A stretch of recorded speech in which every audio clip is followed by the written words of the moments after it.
Sports Podcast. I said, welcome to the Dirty Sports Podcast with Andy Ruther and Joe Prano. Welcome to the Dirty Sports Podcast. Welcome to the Dirty Sports Podcast. I'm your host, Andy Ruther, coming to you live from Cincinnati, Ohio, with my co-host from Los Angeles, California, Joey No Chill Prano. Hello, Andy. Morning. You said something right as you pressed go live. You said episode 987. Correct. And I quickly tried to go on the calendar and count. Does our 1000th episode fall on Christmas Day? It does. That's wild. Yeah, it kind of sucks too. Sucks. It's the best thing that's ever happened ever. I know, but my fear, and I'm just going to say this to all the dirtballs out there, my fear is you're so busy with family. We will have essentially 9. So by my calculations, we will record the 1000th episode in New Orleans on the 16th. Then we will have 2 scheduled episodes, 998 and 999, before the 1000th actually drops. You and I don't have to do anything on Christmas Day now except deliver what is certain to be a wild, drunken, live New Orleans recorded podcast on Christmas Day that dirtballs will have. If you're not there, by the way, get your comedy tickets at Comedy House NOLA right now. If you're not there live, you'll be. It's just 9 days of people like chomping at the bit to hear what went on. They're going to hear 9 days of tales and stories and whatever. And then this is like when I woke up to the Hall of Justice when I was a kid, and my dad got me the whole Hall of Justice with Superman and Wonder Woman and Aquaman and Batman. Christmas morning, you're going to get up, surprise, surprise, bitches. The 1000th episode. I think this couldn't work out any better if you ask me. Well, I'm glad you have that spin. I just know, you know how it is. If you get caught, you got some kids, or you're stuck with your parents, your aunt, grandparents. Where I was like, and I'm sure they'll get to it for sure. It's just like, historically speaking, and I'll just be fully transparent here, even with the listeners. Historically speaking, our downloads take like a dip, not like major, but they do take a dip when there's holidays, because I think less people are in their car. You know, a huge amount of listeners are checking us out while they're in the car. I just, that's all I was thinking. I was But thinking you more also, I mean, who cares about day one? It's all the downloads between then and maybe Thursday's episode. for sure. So you're gonna have a couple days. The kids go to bed with all their toys.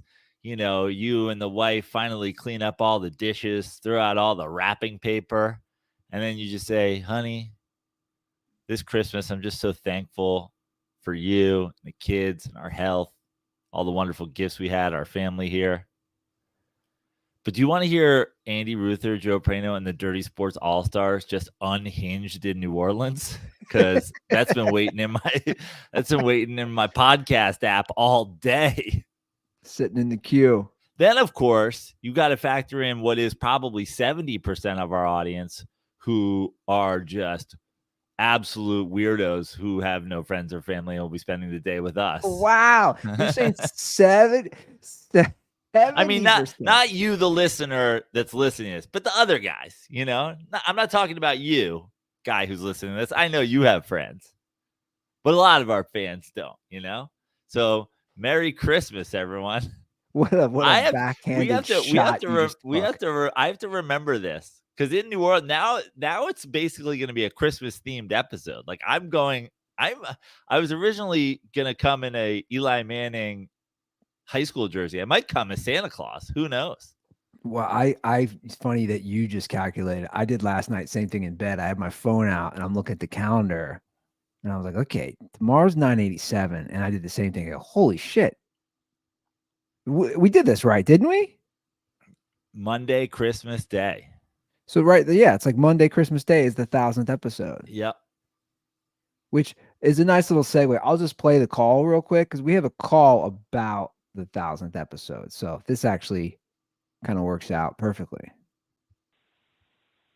Hey, what's going on, guys? So, with the 1000th episode coming very close to fruition, I wanted to put the signal out there for there to be kind of a little something else that comes with that 1000th episode, and I would be willing to put some of my free time on the line to make this happen. But I really think that we need a Dirty Sports greatest moments compilation to go with that.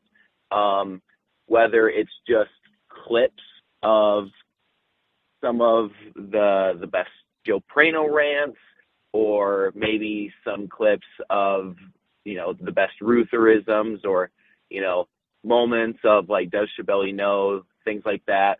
Just like a compilation of all of the best Dirty Sports moments. Particularly for me, I just want to hear that rant of Joe Prano when Eli Manning got benched. Like, I've been wanting to re-listen to that for years now. So I'd even be willing to, with your guys' help and permission, be able to put that together. But I'd love to just go back to the first episode to the 1000th and just make, a really super long compilation of all the best Dirty Sports moments. So if that's something that we can make happen, I'd definitely love to hear it. So looking to hear your thoughts on it. Peace. Now, you guys aren't going to like to hear this, but I'm just going to be honest again. Like, dude, like, who's digging through this? Like, you would have had to start this a year ago. Well, I think that there's. I'm just saying, yeah. right? Like, let's talk about the logistics. 1,000 episodes multiplied. Let's just say roughly an hour and a half an episode, which is probably more on average. Who's doing that? Well, so there's no logistical way of saying we're going to go back and pull all the best moments. But I will say that there's sort of a sneaky way to do this, which is, and by the way, I'd even be willing to do the audio work, but the legwork would have to be taken care of for me. The legwork being like, that's not, he named a specific moment. That's not hard to find. We can find Yeah, that'll out. be easy. That's easy to find because we know when Eli Manning didn't start. Yeah. So there's a date. Like, if the dirt balls on, I don't know, Reddit or via email or something like that. Yeah, probably Reddit's the place. I don't know what's Twitter, been going, or Twitter or something like that. Instagram, whatever, DMs. But my point is, if there was a way to have one form. Oh, that's what you mean. And say, these are the top 20 moments where it's like, yo, Joe, when the Eagles fucking won the Super Bowl. Joe, when they benched Eli Manning. Ruther, when Kobe died. Whatever the case may be. Things that are easily findable. Or you say, I remember specifically it was this episode. I've had that marked forever. I mean, if we had a top 10 or top 20 moments and the episodes or a general idea of the date, it's not that hard to go back, pull them, just clip that part, stack them one after the other. In between, I'll do the Sports Center number 9. Well, where's this going? Number 8. I don't know, on the feed. Oh, just like on the podcast feed. Okay. The 20 greatest moments in 30 sports history. Good luck choosing that. Well, that's what I just said. I'm not choosing it. Nor am I. I'm saying if there was, up votes and down votes of, that moment, this, a list. I don't know. Pulling it and putting it together, not that hard. Yeah, Time consuming. That's not the worst, for sure. Yeah. But being like, there was a time Joe did this about this. I don't know. It might have been 2014. You're out. Yeah. Now, We if you're should- like, I remember distinctly episode 761, Rooster talking about shitting his pants. It's like, boom. Okay. That's easy. We should play audio from me after my brain injury. Yeah. That episode. I believe that was like episode 13 or something. Wow. I believe something in that realm of like my slurred speech. Vanilla Sky. Yeah. All that stuff. Like that's one we could probably. No, that's not like a top moment, but maybe like a minute or two of just me drooling or whatever I was doing back then. Reddit would probably be the easiest if you're gonna want to have a central location. Well, listen, this is this dirtball's idea. I mean, I'm seeing. Look, like this is the thing. Like the comments I'm already seeing. Like shout out to our hockey correspondent Ryan Klatt. Just re-listened to episode 276. Suck my thundering herd dick. The whole episode has a ton of great moments. How? I thought we only had like X amount of episodes back. What do you mean? Are all of our episodes available somewhere? No. Is 276? Could I find 276 on the internet right now? No, you and I could. Wait, so you're telling me Ed Orgeron? We've been doing Ed Orgeron for this long? See, 276?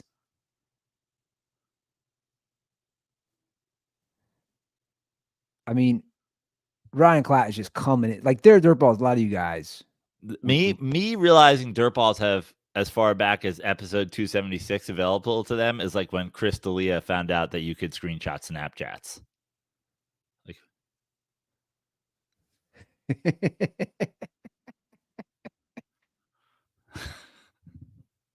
By the way, Ryan, I'm going to get to a call. We can do it now if we want. It's real short. Somebody is either a newer dirtball and does not know you are a hockey correspondent or is trying to come for your job. Well, I think we need to get, when hockey season starts, we need to get Ryan back on. It started. It did it. Yeah. It started. And somebody even called about being our hockey correspondent. Which I saw he left a comment. You come at the Klatt, you best not miss. Well, that's the old saying. First of all, we all know Ryan has been an amazing addition to the show. He also left a comment on YouTube. Again, I don't know if he's newer and doesn't know. I'd hate to be a dirtball that doesn't know about Klatt, end up in a burlap sack in the back of a freight train headed off to Saskatoon. No, I'd be chopped up in pieces and thrown in with that coal. That's the visual I'm getting. You're gonna help run that train with your dead body. I want to fuck with a union man. Yeah. So you're gonna be tied to the tracks like an old timey villain would do. If a train, okay, so let's say a body's tied to a track. I swear that Andy was just about to do like a fucking middle school math thing. If a train leaves Des Moines, heading west at 200, would the train be derailed or would just run over the person? A human being? I'm assuming it would just run over a person. Ryan, can we get some confirmation on that next time you call? It doesn't feel like a human flesh and bones is enough to derail. Wouldn't think, but I don't know. Yeah.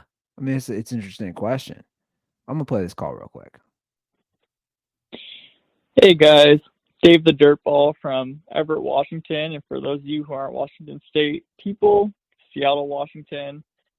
I've enjoyed some libations tonight, so apologies if this comes off discombobulated. But libations. I could not get. What's that? Some drinks, some alcoholic beverages. Libations? Yeah. Weren't you a fucking? No, you were a history major, weren't you? I was gonna say, no, I was an English major, but I'm not really familiar with that term. Okay. Well, now you are. He's already lost me. He's too smart for me. A rat's ass about the NHL. However, I'm willing to watch every NHL game from here on out to be your new hockey correspondent if you'll have me. Let me know. I'll call in weekly, and I'll give you the layman's terms for what's going on in hockey. Again, Dave the Dirtball. Hope you have a good one, guys. Bye. So Dave the Dirtball. Also, how does one watch every hockey game? Also, he doesn't care about hockey, whereas Ryan loves hockey. It's an Yeah. interesting play. I feel like we should have them on together, and we should let Dave the Dirtball make a statement, and then we'll have Ryan fact check it.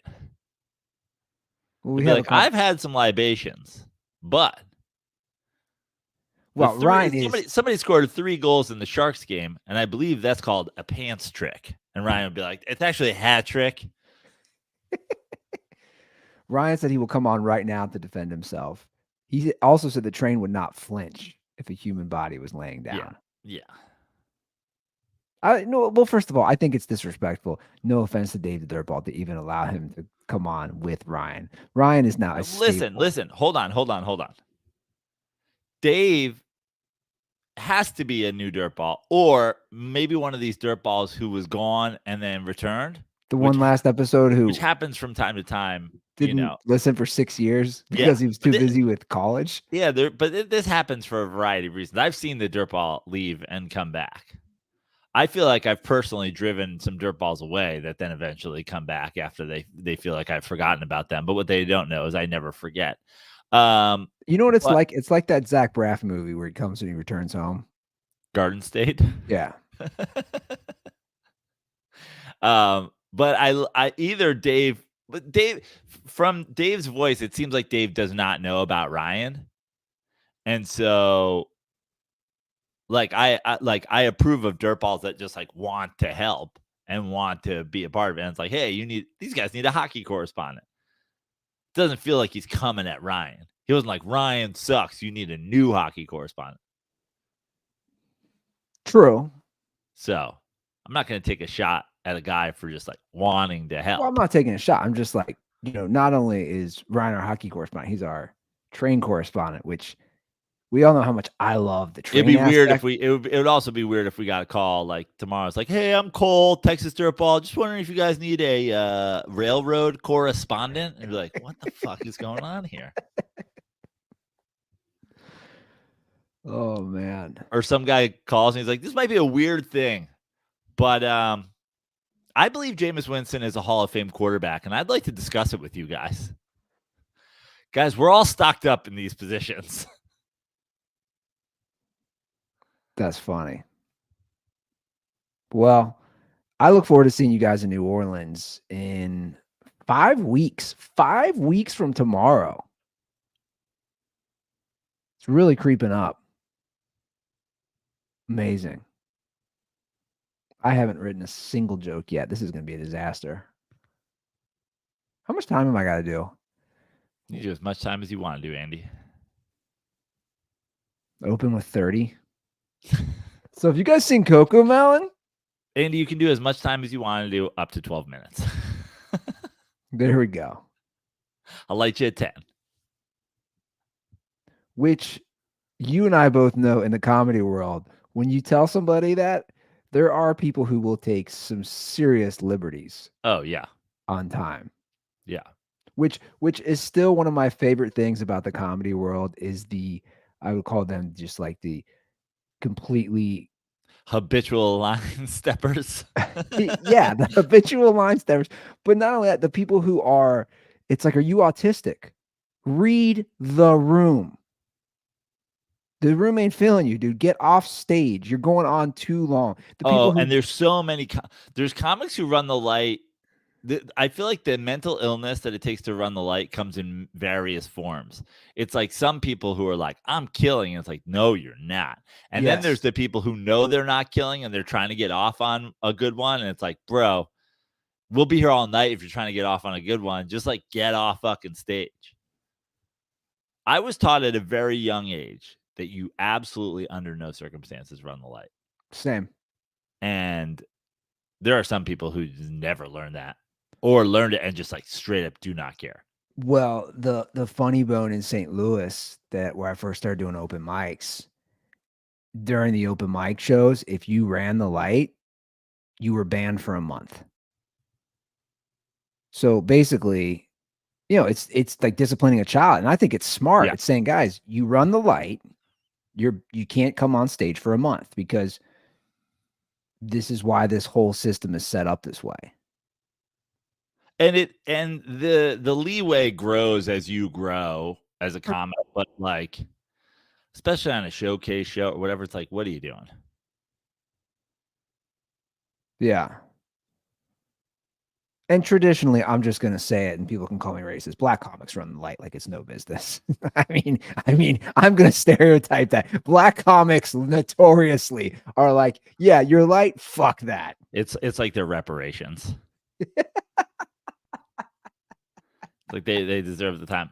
I used to say, I'm not even gonna do the joke. You should. Look, it's all comedy. People don't even know what we're talking. It's all comedy jokes. You know, you get canceled over an inside comedy joke in a world that, you know, only a few people know. Well, I think we know that, like, the marathons, the track and field, like whatever, it's all dominated by African Americans. It's not a diss to say that African Americans are great runners, or Africans in general. No. And I just used to say the only thing Black people are better at than running is running the light. That's funny. It's true. I mean, there's a reason Dave Chappelle had how many literal Guinness Book of World Records. Yeah. I don't think he was getting the light, but no, he's not getting the light. Yeah. But it kind of proves it proves that point. Remember when we do Lyle's show up in Oakland? And he'd be like, Andy's gonna go on first, and then I'll feature, and then Joe will close the show, and then he'd do 45 minutes, and then he'd be like, wrap it up with a tight 15. I'd be like, what are you doing? And I'm like, it's your show, but still, you could have just headlined me and you could have just headlined and then just paid me the same to do 15 minutes in front of you. I was thinking of Lyle when we were talking about Black dudes running the light. He's like, we have a tight out at 10 o'clock. Sorry, I went to 9:46. I'll pay you the same. Just wrap it up. I can't wait to tell Lyle that we talked about him running the light on here. To change it up, it's so funny. I'm looking at the comments, like Jameis 101. It's funny, like this has now brought back so many memories. This dirtball trip down memory lane. I got to read this comment. I think a lot of people share this sentiment from Nick Kleckner. I feel like the real Jameis 101 never got what he deserved. Anyone else still hungry for him to be embarrassed still. It bothers me regularly that he had never had that moment of shame that he deserved. I had that for a while, Nick. I agree. I mean, I still have that, but what you have to realize about him is the mental illness is so strong. Like, yes. He does not know shame. I agree. He is the most shameless, insane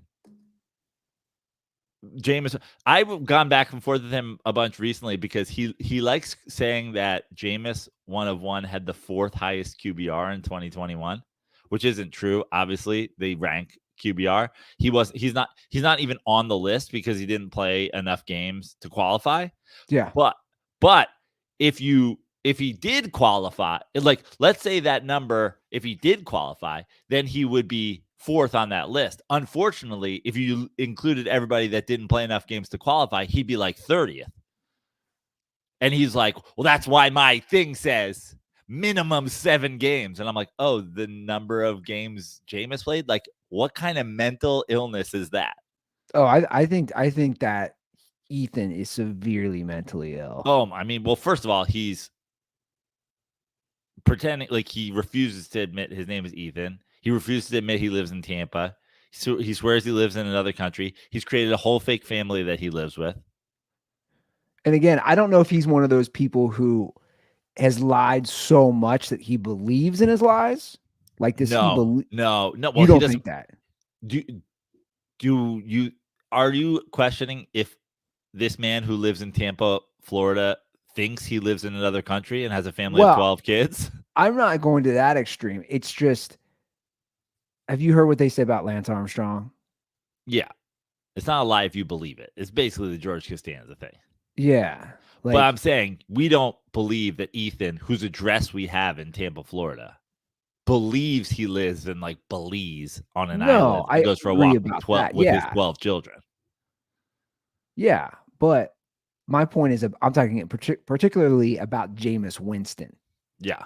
Like, in his warped, weird head, because I think he does believe he's gotten this weird short end of the stick, that there's this huge conspiracy, which, by the way, is the funniest thing ever if you think about it. You and I have discussed at detail. The NFL does not care about anybody. It doesn't matter if you're the best quarterback or if you're Jameis Winston. They don't care. So but also the amazing thing with the conspiracy against Jameis Winston, they've been coming for him forever.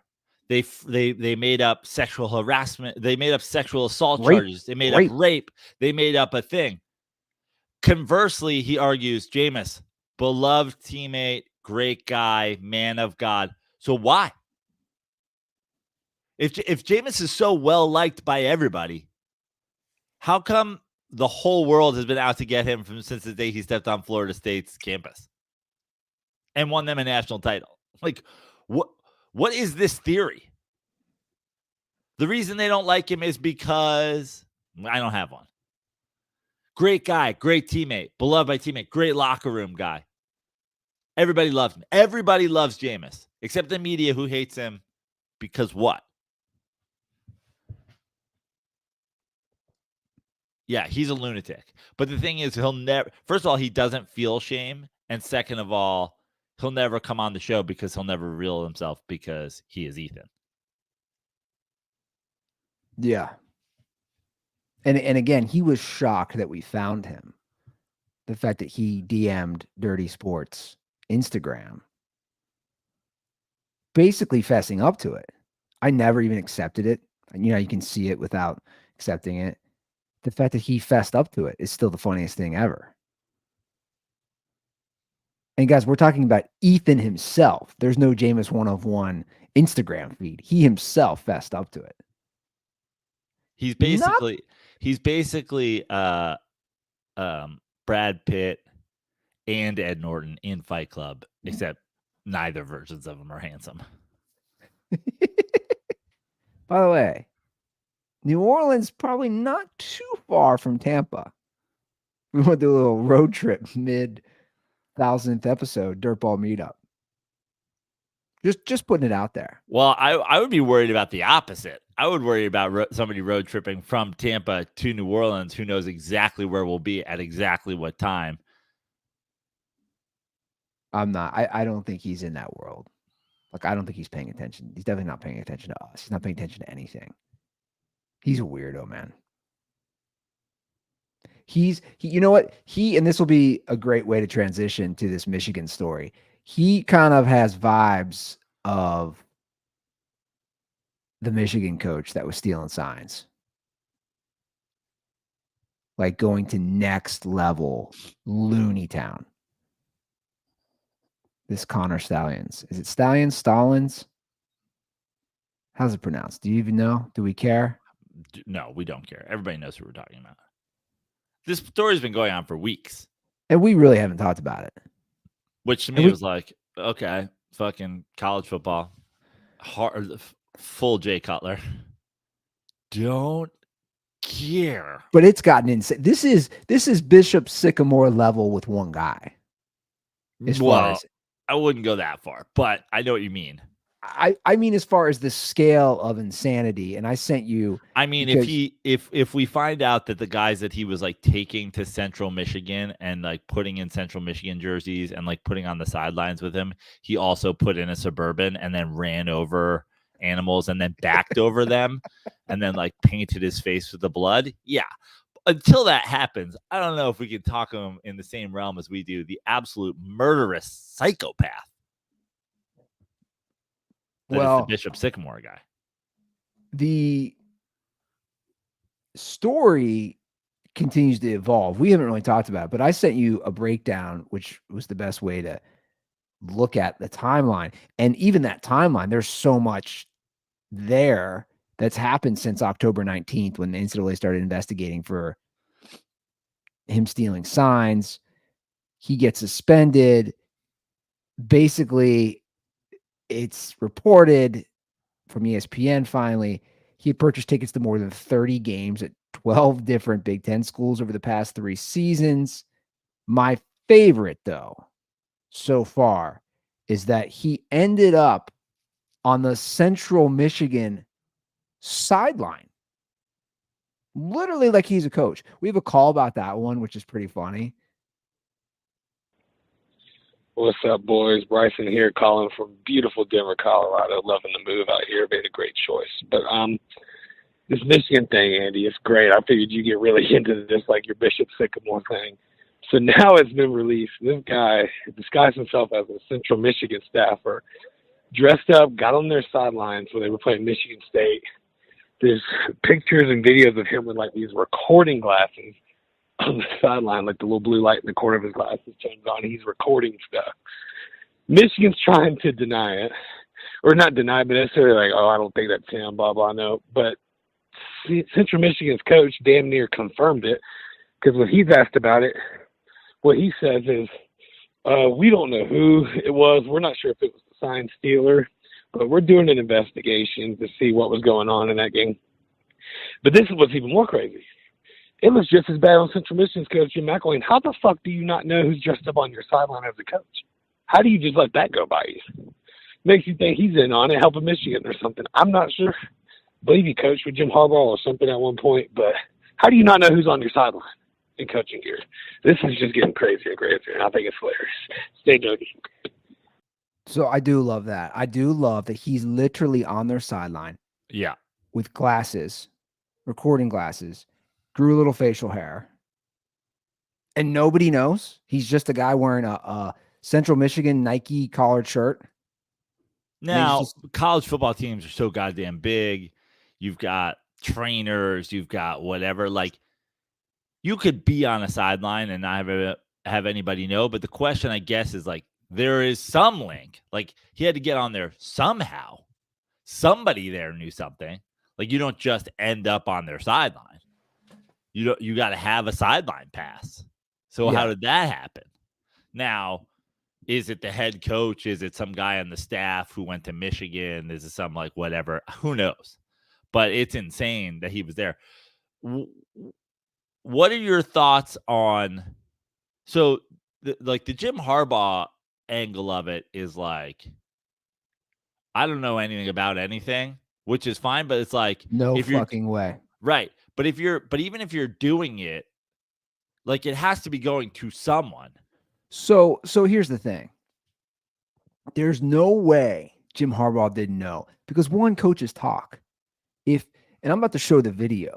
This guy is literally standing right next to the defensive coordinator during last year's Ohio State-Michigan game. And you'll see CJ Stroud does an audible. He's whispering in the coach's ear, the DC's ear. Yeah. And then they call a timeout. And all the guys on Michigan are putting their hands up like this, which means they're looking to try to steal whatever play. Here, I'll just play it. There's no way. Jim Harbaugh might not have known to the degree. There's absolutely no way, in my opinion, that he doesn't know something's going on, right? There's no way. Like how is that even possible? I mean, look at this right here. You can see him.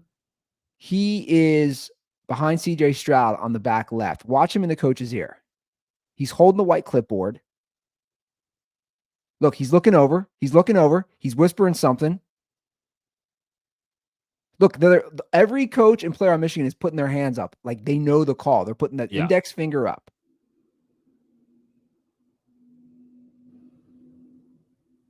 I mean, look at this. This is absolutely unbelievable. But my point is, Joe, like you're talking the defensive court. You're talking to the number 2 or number 3 coach on the team. Of course, Harbaugh knows.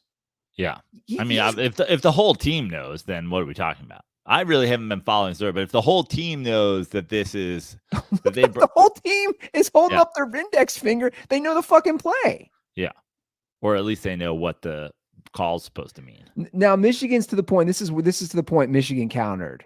Basically, all this stuff is happening.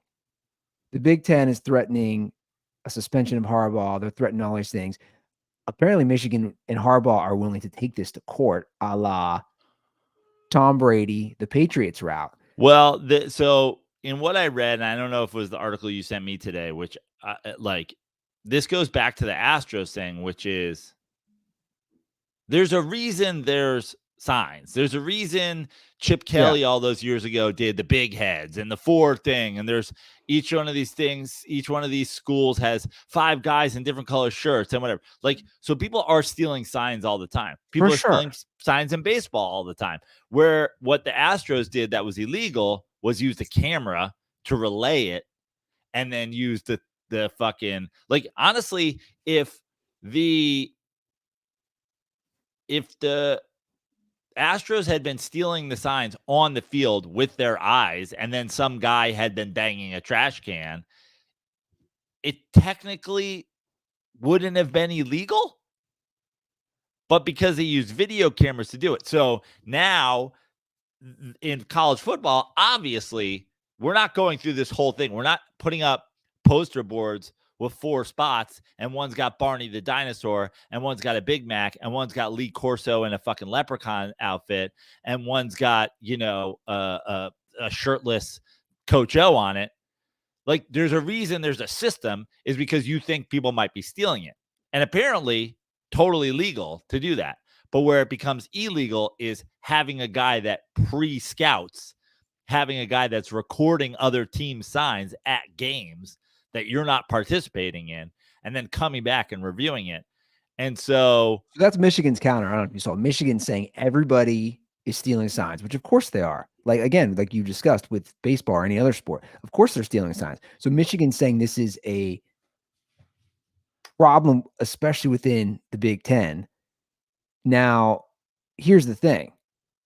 Apparently, TCU, before last year's college football semifinal playoff game, knew, and they used dummy signals. And then a former D3 coach told ESPN that this guy, this Connor Stallions guy, paid a couple $100 for him to attend Rutgers and Penn State games to record their sidelines. Right. And the worst thing about all this is that Connor Stallions was selling refurbished vacuums that have shitty reviews on Amazon. Well, that's just, it's just a good business plan. That's separate. Let's That's keep my this. favorite part. My favorite part is that his HOA went after him because you're not allowed to have your own business. He was fixing up vacuums in his home in Ann Arbor, Michigan, and he took his homeowners association to court. I mean, this guy's kind of a this goes back to the Jameis. He's kind of Ethan. Yes, this goes back to the Jameis 1-of-1 Ethan thing, which is like, listen, there's no shame in the fact that you fancy yourself a card collector and you invested highly in Jameis Winston cards, and that investment went to shit because he's one of the biggest busts in NFL history. And I don't mind you at all using that same eBay account to sell your old suits because you got to make rent. I don't have any problem with that at all. The problem I have is you pretending that Jameis was not a bust. It's like, sell your old suits, Ethan. Yeah. Sell your old suits. You need the money. You're not going to make mortgage because you refuse to give up on this investment. What you should do is throw all your suits and all your Jameis 1-of-1 cards in the middle of the living room and light them on fire in the winter when it gets cold and your whole family can huddle around it like it's a fucking campfire. But what you can't do is pretend that Jameis Winston has been railroaded in his career. Same thing goes for this guy. Our boy Connor. Yeah, it's like, I don't mind you needing to get a couple of extra bucks so you're selling refurbished fucking vacuum cleaners. But at the same time, you can't be pretending when you're taking the $100 you made off a refurbished vacuum cleaner, giving it to a D3 coach, sending him to a Rutgers game, and then pretending that shit didn't happen. And apparently, I read the Wall Street Journal expose on him. They do a whole deep dive in this guy's whole life, and he was obsessed, and he always wanted to be a Michigan coach, and he wasn't a good player, and he realized the great way to get into coaching is through discipline. So then he goes to the Naval Academy. And according to this, he started this whole system at the Naval Academy and went to the coaches and said, I know the best methods to steal signs. And they said, get the fuck out of here. And it didn't work out there, but found his way to Michigan. I want to continue to say. I mean, there's also, can you imagine being a guy who went into the Michigan or the Navy office and was like, "I'm stealing the other team's signs"? Thanks, we're good. We know they're running the ball. We're Navy. We play in a league where literally no one throws a forward pass. It's just us, Army, the Air Force, the Coast Guard Academy, fucking like, yeah, dude. we know it's a run. I've cracked their signs. Yeah, do all of them mean run? So I don't look. Obviously, I'm a fan of Harbaugh. I've always liked him, but there's no way he wasn't privy to some of this shit. Yeah, for sure. Or he did one of the I don't want to know about it, but I know it's going on sort of right. thing. He did the Joe Paterno basically. Keep that shit out of my office. Yeah. But if it's happening, it's happening. It's just none of my business. So basically, Michigan's saying obviously they're number one team right now. They're saying, or they're up there, right? I think Ohio State's number one. They're saying that if he gets suspended, they're gonna fight it. They're gonna go to court. Look, Harbaugh, this is my thing to you, man. Do you really want to deal with this shit? The NFL is gonna hire you. Just go back to the NFL. And the solution to this for college, if they have a sign stealing problem, just like Harbaugh, go to the NFL and use where they can call plays in their headset. Why can't they do that also in college? Why can't they do that? That was what I was wanted to bring up too. Like, why aren't we doing that? That we've had that technology in the NFL since what, the 80s? No. The 90s. Probably the 90s. The 90s for sure. I mean, how long you go back where it's like I can't hear? Like, that's forever, dude. Me too. 94. But it's 30 years ago. Is when it was approved. Well, that 100% fixes the problem. Oh, you guys are worried about stealing signs? Cool. Just put a headset. Major League Baseball is like, cool, pitch com. But meanwhile, this has been happening in football forever. 30 years. What does that say about the NCAA as well? But like, what's the point? Like, why? I don't know. Is there anything interesting about that at all? Oh, you can't give it's a more a more like fucking, I don't know what, like, I don't even know the word. Like, what would even be the fucking, it's a more pure game. You got to use weird hand signals and you got to have fucking your long snapper dressed up as the Grinch. And when the Grinch is wearing his Santa hat, that means one thing. But when he's wearing a ball cap, it's another. Like, what are it is pretty here? ridiculous. You make good points. When they go to the sideline and they're holding up these signs, it's like, what are we in daycare? What are we doing? Holding up signs for a baby? I mean, I never thought about all this until this unfolded. 30 years. This is another reason college football sucks, guys. I know you diehards aren't going to want to hear it. This is why I can't take your sport seriously when you are not using the technology available that everybody uses. They proved it in 94 in the NFL. What's the reason?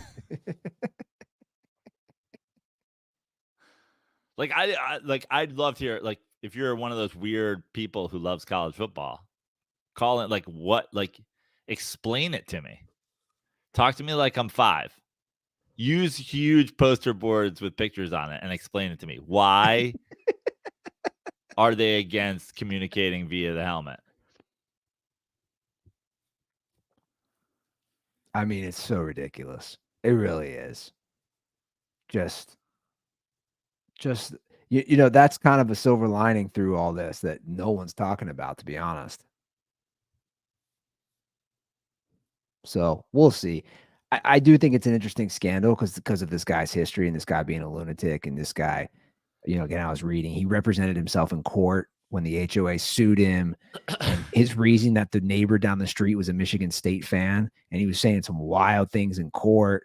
you didn't like me because I coach Michigan and you're a Michigan State fan. It's like all small town. The media has been out to get me from day one. I mean, he kind of, this dude kind of is. Did we finally find out? Can we have a? Is there a link here? Are they related? Is this Ethan's brother? At least his first cousin or something. There's something going on there. The whole thing is just so ridiculous. But I'll tell you what, it's not making either of us want to watch college football. Oh, you guys can't use. Andy, I'll be honest with you. I can't think of anything that makes me want to watch college football. I mean, Deion Sanders made me watch it for a minute, but really even that was like me watching because so many people were hating. And I love seeing haters eat shit. Well, that thing is flipped on upside down now. Why? What happened there? Well, just they suck now. Well, that's fine. I'm not even worried. Like I still believe in everything that we said on this show, which I agree. Which is, first of all, I think didn't they win 2 games last year? They won 1. 1. So what the fuck are we talking about? Yeah, for sure. But also, I still believe the transfer portal and the NIL. He's basically the face of that, and that's going to change college football. And if you don't keep up, you will get passed. No, I agree. I mean, look, they're 4-5. They're 1-5 in the conference. They've lost some tough, close games. But yeah, I know. I watched them for a split second, but I'm the same way, man. My interest level is at an all-time low. Not that it was the highest to begin with, but it's at an all-time low. And this stuff doesn't help. You're just like, whatever. Let's talk NFL. It's like that's always what I want to do. You know, I could talk obviously NFL. I could watch NFL. And the best thing when you're watching any of these games is holding a cold Miller Lite, guys. I think that is the solution for all these problems, especially if you don't like the games. The game's a lot better. Like tonight's football game is not supposed to be a good one. On paper, it's a brutal one. I mean, it's not going to be. I don't even care if it's close. It's not going to be a good one. And I'll tell you what, Andy, take it from somebody who went to a bad football game on Sunday, and take it from somebody who didn't want to be there after a while. When you're holding a Miller Lite, it makes it all better. They serve Miller Lites, the Death Star there in Las Vegas. They have some tall boys. I approve. Well, I was wondering what they were going to serve there. The Death Star and Miller Lite. That's probably a good combo for the Raiders fans, right? Yeah. Now they had a whole bunch of they had a wide selection, but to me, you're not going to be in my top however many stadiums if you just like don't serve it. We have a stadium here in town, the baseball stadium. I won't even say their name, but we have a baseball stadium here in Los Angeles, in the city of Los Angeles. They don't serve it. And also they're known as one of the great modern choking franchises. Are those two things related? Probably heavily related. You know? So there you have it. Well, we're halfway through the season. So let's get that Miller Lite going. The rest of the season, make it Miller time all season long. Get Miller Lite delivered right to your door. Visit MillerLite.com/dirty sports, or you can find it pretty much anywhere that sells beer. Celebrate responsibly. Miller Brewing Company, Milwaukee, Wisconsin. 96 calories and 3.2 carbs per 12 ounces. I am sick of these bad games, Joe. I really am. Like I don't know what they got to do. I know they're working on flexing, but like I think the problem with the flexing thing is we're now at a point where there's just a lot of bad teams. I mean, there's at this point, I'd say more than one bad team will make the NFL playoffs. But let me say this before we kind of hop into some of this discussion. Because I saw the Raiders run Sunday Night Football again. And I said, fuck this. Fuck this, man. I looked it up. This is predetermined, man. They sucked last year. How many primetime games do you think the NFL gave the Raiders this year? 5. 5. How many did they give the Cincinnati Bengals? 3. 4. You knew the Bengals were going to be good, at least at worst, probably around 500. You knew this. You knew the Raiders were going to be bad. Now, I don't know if them being a West Coast team plays into this. They try to do that with so many teams that play in that time They're zone. hosting the Super Bowl. But come on, man. The Raiders cannot have more primetime games than the Cincinnati Bengals. Not only are the Bengals a better team, they have way more stars. That's just shitty planning. It's shitty planning. And it's shitty planning to have the Bears against the Panthers. But you got to remember something. This shitty game is going to be played no matter what. You're going to watch it tonight. No, I won't. Hold on. I'll say this. I know you're smiling at me. This is one of those games. No, I'm being serious. This is one of those games that I'll have on for a minute, or like while I'm cooking dinner, doing a little Asian food tonight, by the way, a little orange chicken here at the Ruther household. Let's not just broadly say Asian, but it seems like you're making a Chinese dish. Okay. Yeah. Doing a little Chinese dish, a little orange chicken, white rice. Somebody's like, imagine this sports podcast that's going on in Asia right now. And he's like making a cheeseburger and fries with the apple pie dessert. He's like, I'm making North American food. It's like, come on, say that shit's good old USA. Okay, we're doing a little Chinese dish tonight. A Japanese guy who cares very much about cutting the perfect piece of sushi would probably be offended at the idea that you were like lumping him in with orange chicken. Okay, fair point. So you're making you're making a Chinese dish tonight. And by we're talking reheating some Trader Joe's shit, cutting up some fresh. So you're making North American shit. Cutting up some fresh veggies, throwing on some of the pot stickers. By the way, Trader Joe's, if you haven't, guys, great little orange chicken to reheat in the pouches of the white rice. You just throw in the microwave for 3 minutes. Pot stickers are easy. It's a nice. Can I tell you something about those pot stickers, by the way? Because I'm an old school fan of those pot stickers. You can boil them, and they might even be better than if you do the pan fried or the air fryer, huh? Better than both. The air fryer. I don't even know about the air fryer. Yeah, I mean, steaming them, they're just too frozen. Like I don't know if I would attempt like a steam, but like I saw on somebody was like, dude, you cook it, you boil them this way. And they were bomb as shit. But see, Brittany likes them crispy. Yeah. Okay. See, we differ. I don't like them as crispy. I like them crispy too, but sometimes sometimes they can be hit and miss. This is like a go-to easy family meal, by the way. Yeah. Like again, for heating stuff up and just cut up some fresh broccoli, throw it in there, get some extra orange sauce because they never give you enough in the bag. Get some extra stuff. Anyway, the point was, I'll be cooking that up tonight. And by that, I mean reheating some things. Yeah, the game will be on, but I'm not going to, dude, I didn't even on Sunday Night Football. I'm not going to, I have a fucking 9-month-old. I can't be staying up until 12 a.m. for a shit game. But this gets to where what I've been talking about and what I just said, like we're going to have multiple bad teams make the playoffs. And to me, it's like, I don't really care what your record is. Like if to me, you're a bad team if I give you a 0% chance of winning the Super Bowl. If you have a 0% chance, you have a 10% chance. Okay. But a 0% chance of winning the Super Bowl. Like, so if you go to this week's games, like if you could just run it down, what game doesn't feature at least one team who has a 0% chance of winning the Super Bowl? Panthers, Bears, Giants, Cowboys, Colts, Patriots, Texans, Bengals, Packers, Steelers, Titans, Bucks. I've yet to get to one that doesn't have at least one team with 0% chance of winning the Super Bowl. Browns, Ravens. The Browns have a 1% chance of winning the Super Bowl or 0% chance. Jaguars, Niners. Good game. There you go. Saints, Vikings. 2 teams, 0% chance. Falcons, Cardinals. Lions, Chargers. Chargers outside. I mean, like, what are we talking about here?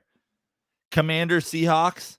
Jets, Raiders, Broncos, Bills. Is there 2 games on the schedule that doesn't feature at least one team with 0% chance to win the Super Bowl? Yeah, it's pretty bad. We used to have a lot more parity in the NFL. We've gotten to a very NBA-ish point where it's like you got 2 teams in each conference, 3 teams in each conference. Other than that, you have a bunch of mediocre teams that are stupidly going to make the playoffs, and then a bunch of teams that are smartly tanking. I put money on the Bengals win the Super Bowl today.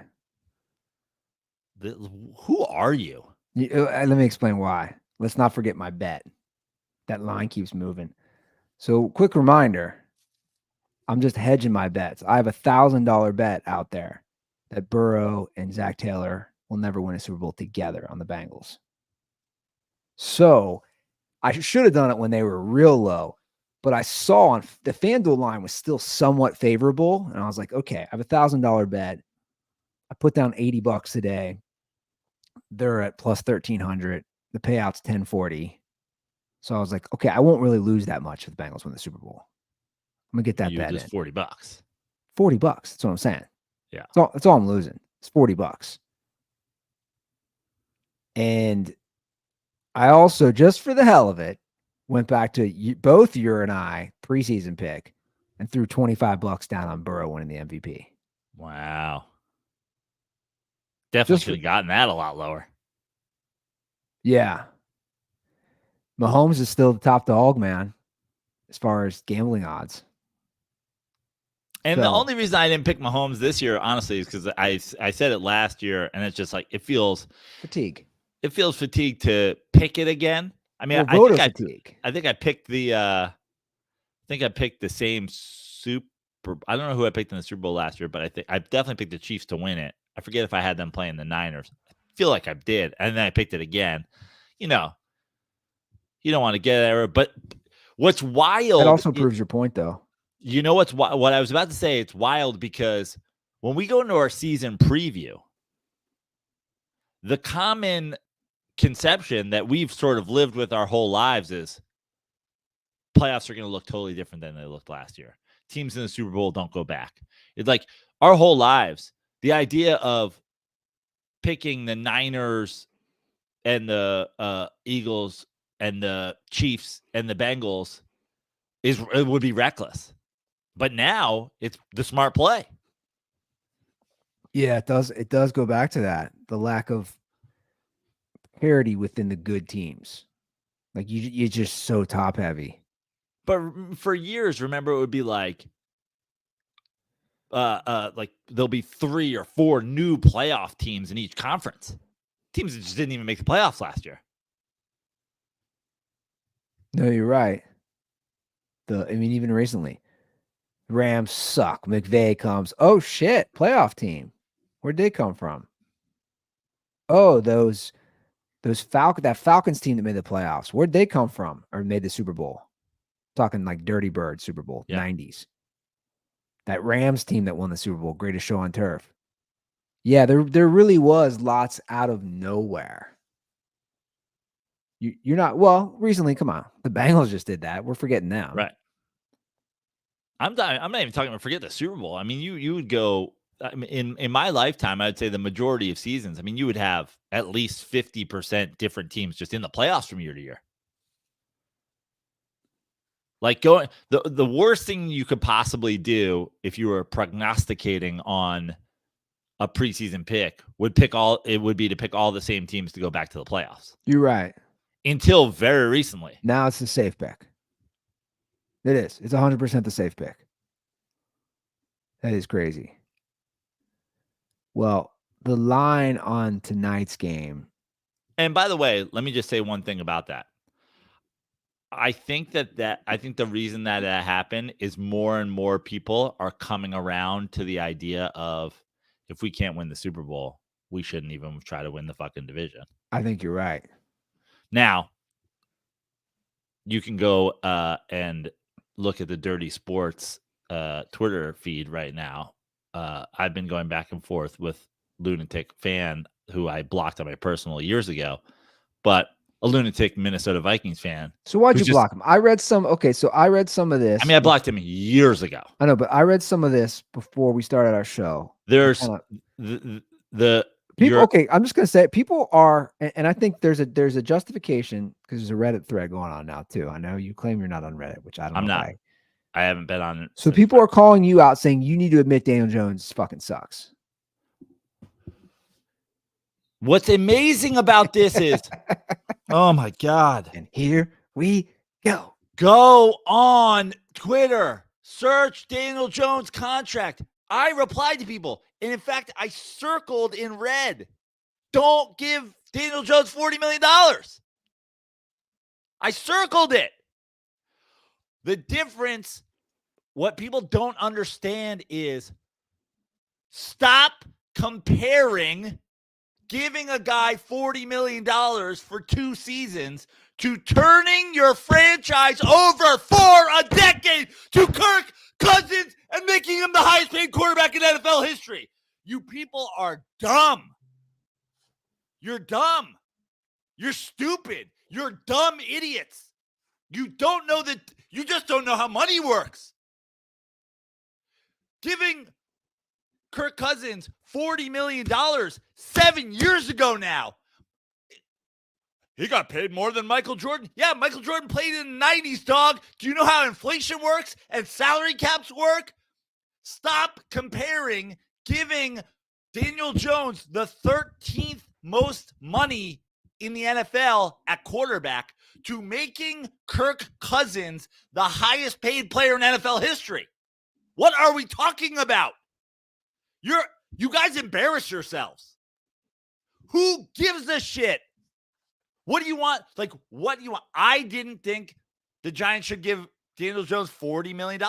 It's out there. It's been out there.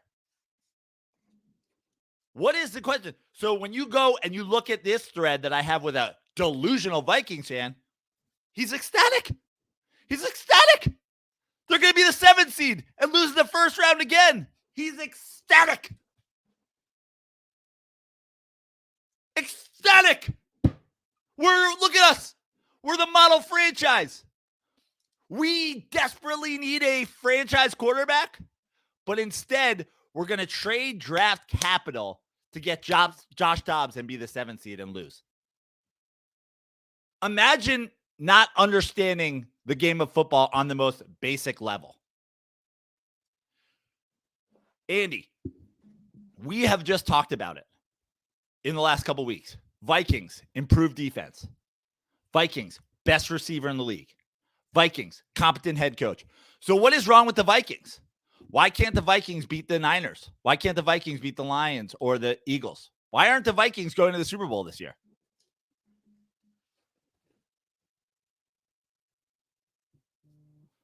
Why aren't they going to the Super Bowl this year, Andy? For my right now? Yeah. I wouldn't have picked them with or without Cousins. Right. So they need a franchise QB? But let me ask you this. Where are you going to get it? Brian Daboll right now is spitting in the face of Giants fans who think they should win, but he's also starting an undrafted free agent. You know why? They're tanking. That's why he's starting an undrafted free agent at quarterback. So I want to take Cousins out of it, though, because the Reddit post wasn't even about Cousins. But what is it about? It's about the argument is that you're making excuses saying he doesn't have an offensive line. You know, he's injured, where you wouldn't say that with other quarterbacks, a la, let's say, a Russell Wilson or somebody. Okay. I'd love to see Russell Wilson without an offensive line. Has it ever happened in his career? No, it hasn't. Like, what are we talking about? What people don't. Let me ask you this. Let me ask you this real quick. This is from me. Yeah. Like, are you out on Daniel Jones? What do you mean am I out on Daniel Jones? Well, what I mean is, like, before the year started, you asked me, do you think the Giants could win a Super Bowl with Daniel Jones? And I said no. Even if he had a great team around him. I just don't think he's that guy. That was my opinion, and I'm sticking with it. I'm asking you, do you think Daniel Jones could win a Super Bowl? First of all, I think Daniel Give Jones, him a great defense. Give him a great everything. Yes. Yeah. Give him a grade do. everything. Okay. Yes. Okay. I hate Russell Wilson. I'm a Russell Wilson truther. Russell Wilson won a Super Bowl because he had a great defense and he had a great running game and a great offensive line. Trent Dilfer won a Super Bowl. The guys who can't win Super Bowls are guys who either straight up fucking stink or guys like Kirk Cousins who just fold when the moment is the biggest. Guys who check down on 4th and 9 with your season on line. Guys who don't literally have it in their brain. Now, we'll never know the answer for some of these guys for sure unless they get the opportunity to do that. Right? Do I think Ryan Fitzpatrick could have won a Super Bowl? Yeah, I do. But we never will have an opportunity to find out because a lot of guys will never get the Russell Wilson situation. A lot of guys will never get the Russell Wilson situation. But what is the Daniel Jones thing? So what's the, like, I guess the weird thing with the guys like Daniel Jones and the guys with people who are evaluating quarterbacks out there, how do guys play well, let's say in a playoff game, who are not good? Who are not just plain old good? Just plain old good. There's a reason Jameis Winston has never and will never win a playoff game. There's a reason the Jets, with a great running game and a great defense and weapons, are fucking struggling to make the playoffs. That's it. What is the question here? The question here is, do you think Daniel Jones getting sacked 7 times a game proves that he's been dog shit the whole time? What a ludicrous way to look at it. It's just an elementary failure as a fan. When you can't separate like the actual team success from what a player shows you he's doing, like we talk about it all the time. We talk about week 1. The Detroit Lions fans, South Park jack off all over themselves.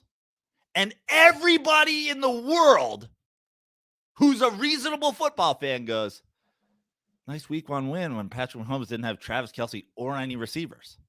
But when Daniel Jones has no receivers for his entire career, well, it's because he stinks. The truth is, he's a mediocre fucking quarterback. And that's been obvious. And that's why I said, don't pay him $40 million.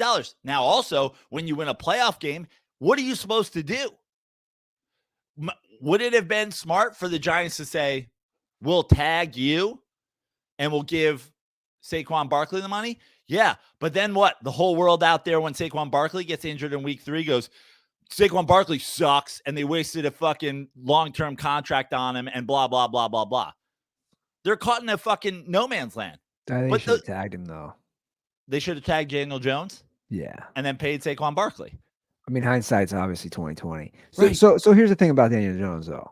My gripe has always been why I said I don't think he can win a Super Bowl is I think he just turns the ball over too much. But he didn't turn the ball over last year when Andrew Thomas was healthy the whole season and he had an all-pro left tackle. But he also, like, I mean, what do you have? 22 combined rushing and passing touchdowns. Right. Like, but you didn't just say that. You said it's because he turned the ball over too much. That's what you said. What do you have? Still 6 picks last year? I just think I don't trust him enough come crunch time. Now, he got a playoff W on the road, which isn't easy. So he's got that. But, like, my question is, what are we comparing him to? When you say a quarterback fucking sucks, what are we comparing him to? I don't know. There are quarterbacks who suck out there. What are we comparing him to? You know, the quarterback position, it's I never said Russ Wilson sucks. Yeah, it's tough to evaluate in a Right? bubble, right? Because circumstance matters. We all know circumstance matters. Who you're playing for matters. Again, your defense matters. A lot of factors. But you know what matters more than anything? Your paycheck. Your paycheck matters. That's what matters probably the most. And every single idiot that cool. I'm so glad I'm not on Reddit to read the idiocy. Like, I cannot handle. You're all just Kobe Bryant guys. 5 rings. 5 rings. Barkley had none. Dan Marino has none. Dude, you're like the Reddit thread. Eli Manning's not better than Dan Marino, guys. He's not better. Imagine fucking just being like, not only is he better, he's infinitely better. He has 2 Super Bowl MVPs. Dan Marino has none. Trash ass fucking choker. Like, be better. Have the ability to judge people based on anything but fucking wins. Well, they suck. Aaron Rodgers, 1 Super Bowl in his career, constant NFC championship game chokes. That's not what happened, guys. Mike McCarthy's a fucking boob. Teams are better. He had 1 wide receiver in Green Bay. That's why he fucking left. Like, what are you guys doing? It's insane. Cool. Daniel Jones isn't an elite quarterback in the NFL. Guess what? You can't find me saying he was ever. So why? But my question is, why are you so fucking triggered? You know why you're triggered? You know why you're triggered out there? Because I shit on your quarterback who fucking stinks. That's why you're triggered. This is our comeuppance. We're going to make him say it. Get over it. Kirk Cousins is a goddamn historic choker. He's won 1 playoff game his whole career. 1. Get over it. Russell Wilson, you're a Seahawks fan. You're a Broncos fan. I was right. Facts. Take him off the Seahawks. He won't win 10 games ever again. Fuck you, facts. I think he's going to win 10 games. Sorry that I was right. Get used to it. Get fucking used to it. I deal with the same thing on fucking in the NBA. There's a fucking guy. He's a Knicks blogger. All these years, everybody trying to dunk on me for saying, how do you trade Porzingis to sign Julius Randle? Look at this update, clown. Bro, you're wrong. You guys are wrong. Stop with watching the fucking box score and the standings. You're wrong.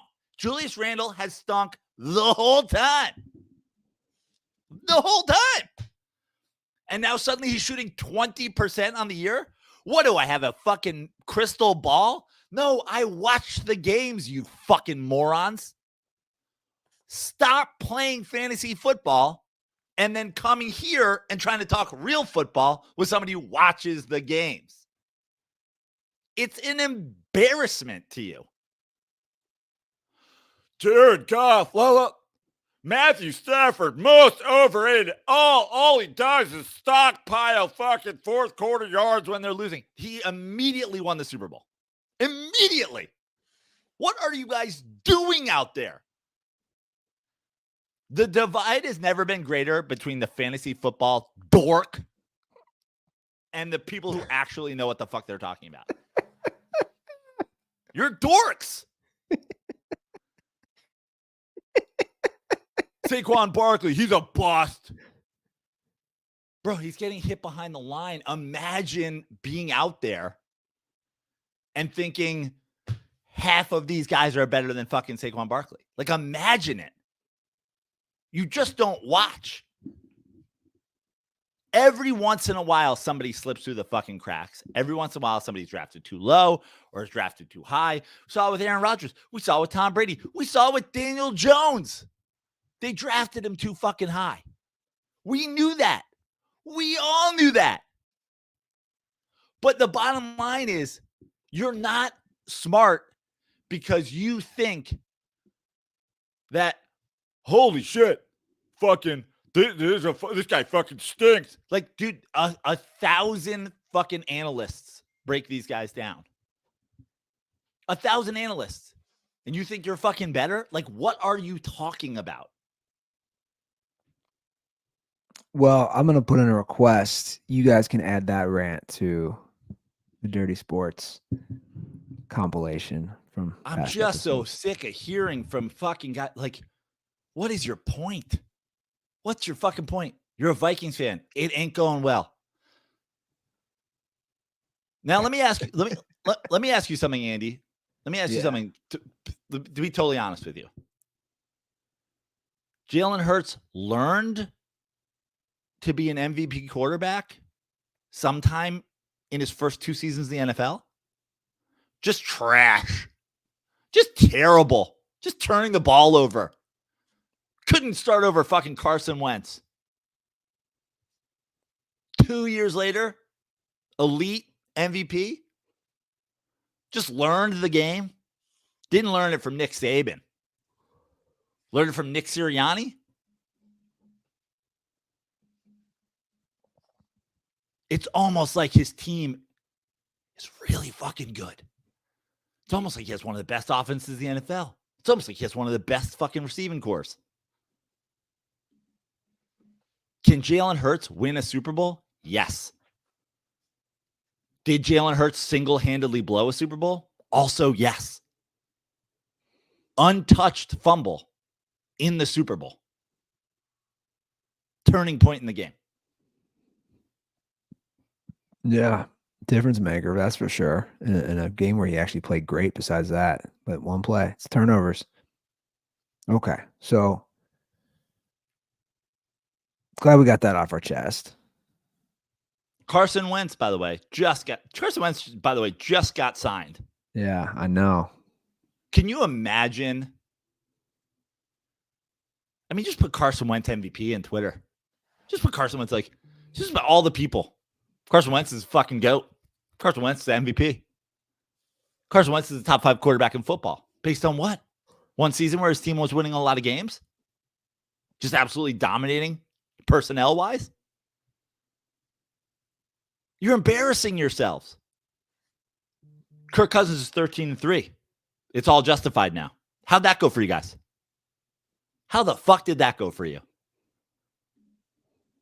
Now, have I been wrong? Did I think Deshaun Watson would immediately make the Cleveland Browns a contender every year? Yeah, because they were right there. And he seemed like he was a fucking great quarterback. What's happened? I don't fucking know. But I'll tell you one thing. I never thought Carson Wentz was a top 5 quarterback in the NFL. I never thought Jalen Hurts was a top 5 quarterback. I don't think Jalen Hurts is a top 5 quarterback in the NFL. I think he's on a really, really, really good fucking team. Where's our boy, by the way? We haven't had a return phone call from the guy who wanted to debunk my Brock Purdy doesn't drive the ball down the field.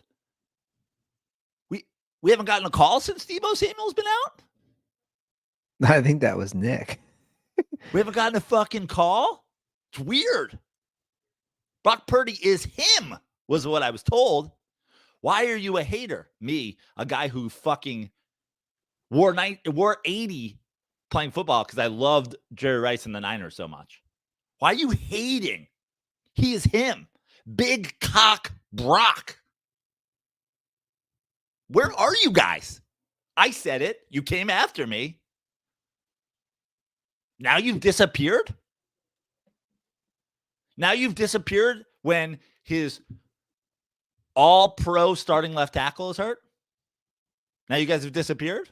Brock Purdy isn't him? What happened? His safety valve screen pass 3rd and 9 guy is gone?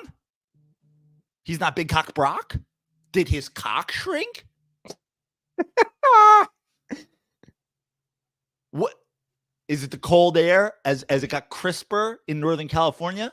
His little shrinkage? The cock is not so big anymore?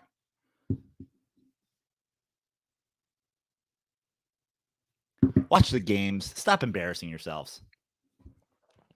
or don't watch tonight's game because I don't want to. But we are going to have to cover the spread. It's 3.5 Chicago Bears, favorites at home against the Panthers. I'll go first.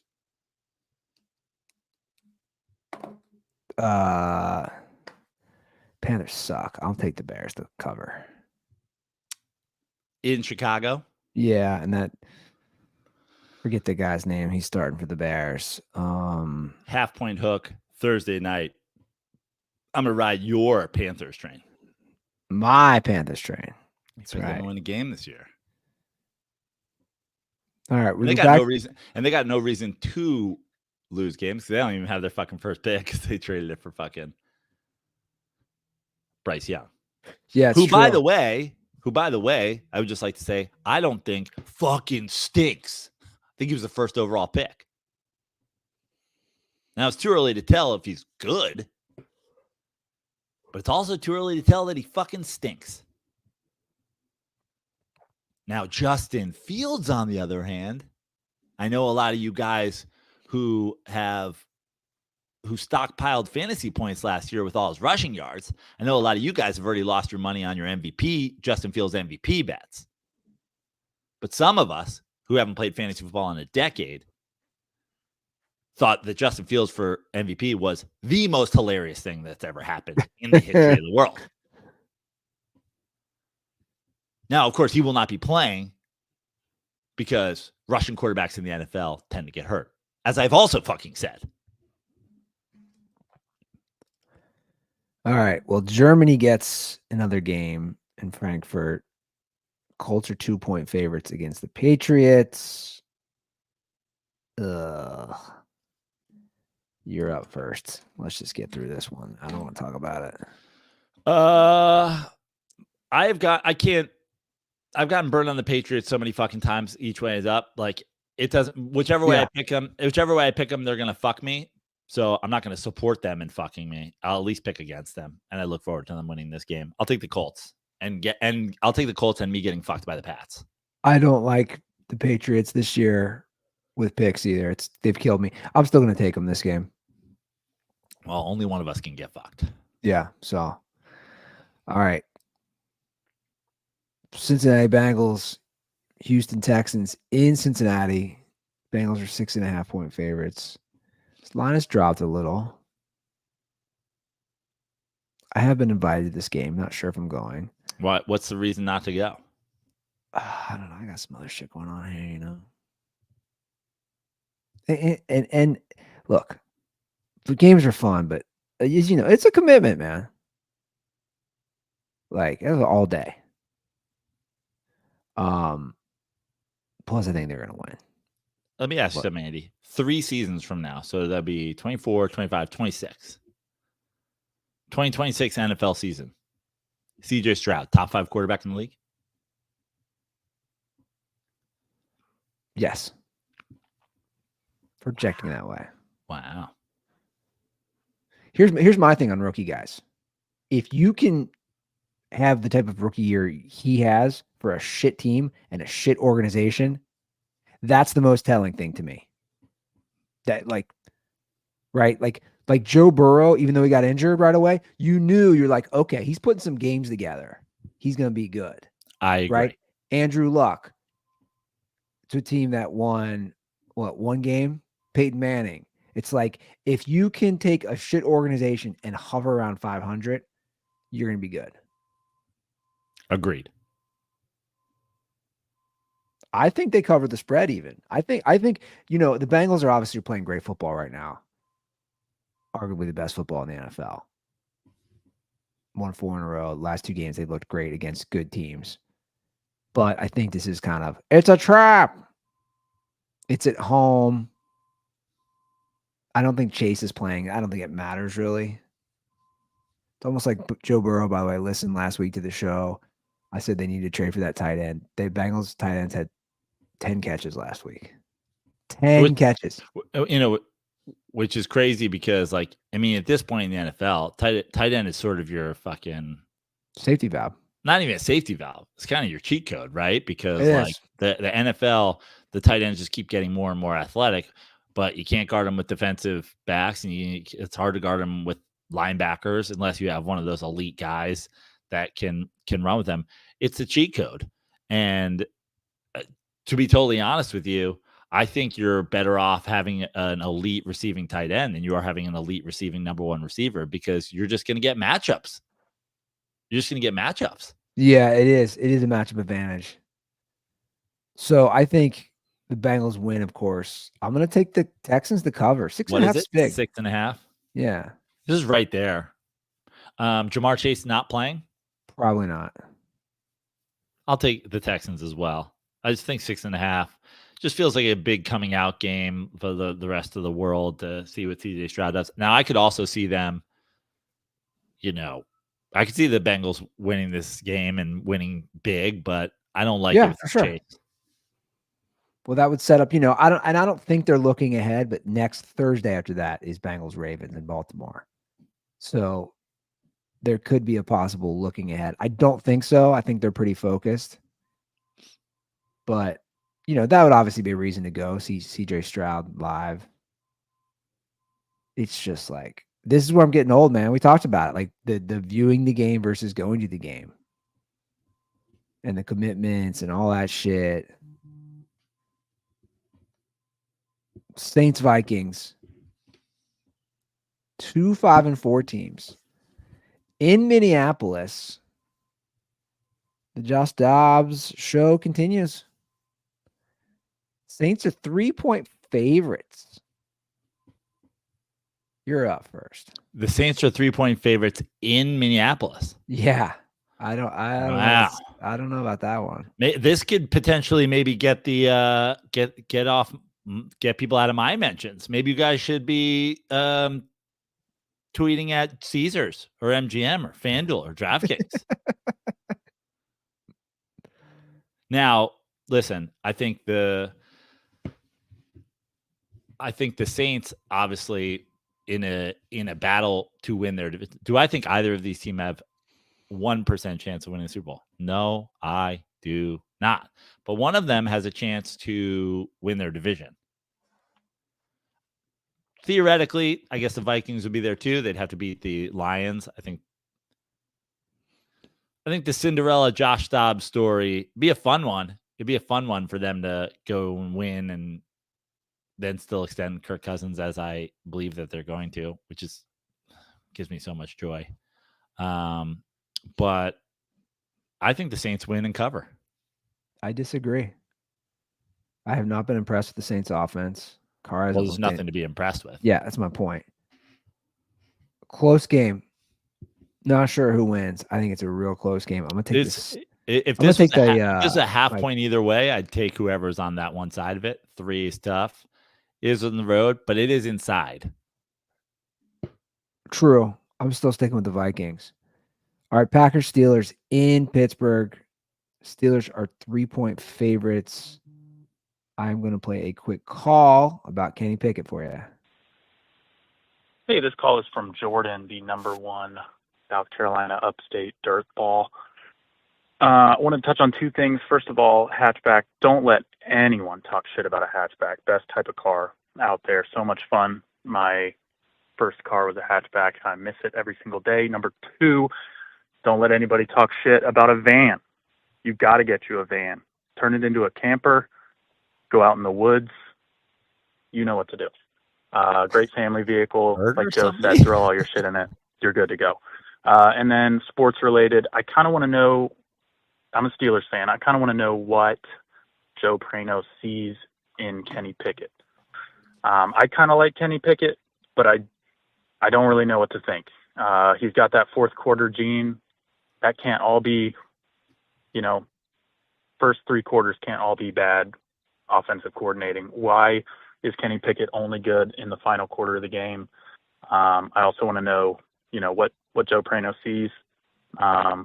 This has been a very weird Steelers season, but kind of par for the course. Thanks, guys. Hey, this call is from Jordan, the number 1 South Carolina. I think this is where you get into the lunacy that, and I'm not accusing Jordan of this, but I'm accusing our fans of doing this regularly. which is if I say I like a guy, it doesn't mean I think he's, do I think Kenny Pickett's ever going to win the MVP? No, I don't.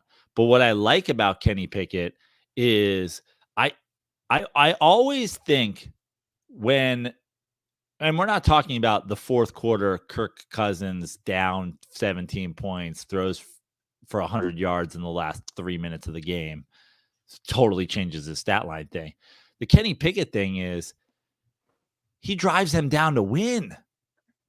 Like, it's already happened a lot. Yeah, he does. I'll say that it's crazy because he does suck a lot of times, and then they just win. But you know what I'll say is the one thing I've always believed, and this is going back 20, 30 years as an NFL fan, is like when you're running that 2-minute drill, you're not giving you're running guys to the line. You're not giving the defense any time to figure it out. You're going out there. You're making the right read at the line. You're making the right one quick decision. You're moving the ball down the field in big chunks. I always think that shows a good acumen for what a quarterback is capable of doing.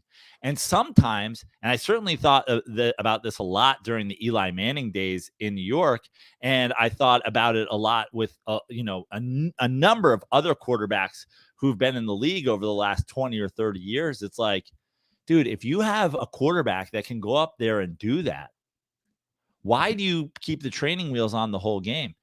Buffalo Bills went to 4 fucking Super Bowls running the no huddle. When you have a quarterback who can do that, I don't know why more teams don't do it more often. Yeah. Now, you can shit on the Steelers offensive coordinator all you want, right? And I think that the reason that he gets shit on is because he plays a conservative offense because they have a great defense. Let's play it close and let's win at the end. All right, but it's not Mason Rudolph. Like, Mason Rudolph fucking stunk. He was a bad quarterback. You should not have, you don't draft a guy in the first round or the second round or whatever you did. Yeah. You don't draft a guy in the first round and then treat him as the undrafted whack-a-mole fucking idiot boy who you weren't sure was capable of playing in the NFL. I think that when you have a quarterback who has the fourth quarter gene, but the fourth quarter gene isn't like, there's some reality to it. But to me, it's like the ability to run a 2-minute drill with like great success. Let that guy do that more often. You have an advantage when you don't let the other team substitute. You have an advantage when you get the team to the line quickly.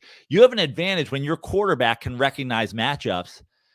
It feels like every game, this guy gets a huge chunk play. It is crazy.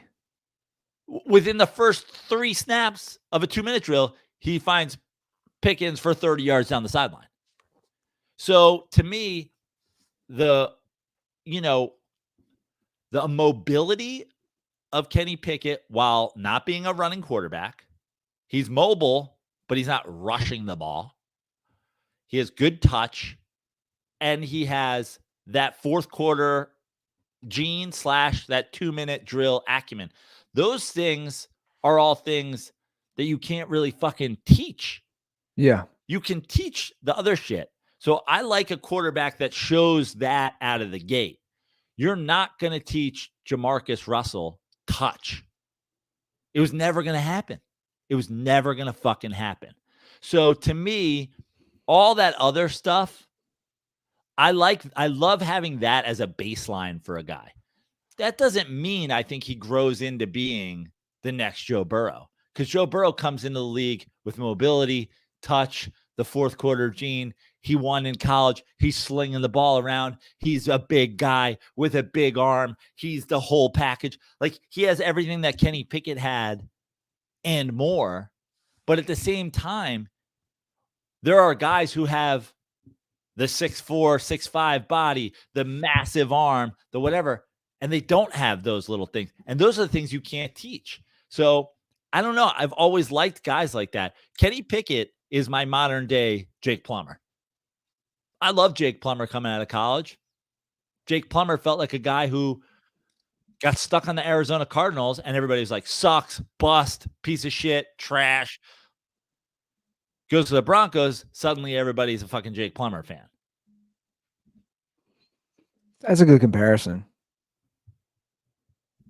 The fourth quarter thing is real. Like, and then, sorry, to go back to Jake Plummer really quickly, what happened there? They went and they got the guy that looked good on paper, and he wasn't better. Yeah. I've watched a lot of these Steelers games. It is amazing. No offense, no offense, no offense. And then that final drive, you're just like, you just got 25 yards in the first play. What is happening?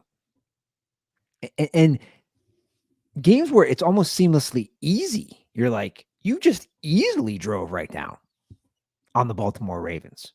Because now they're like, well, we have to score. And it's like, well, that should be your attitude half of your drives.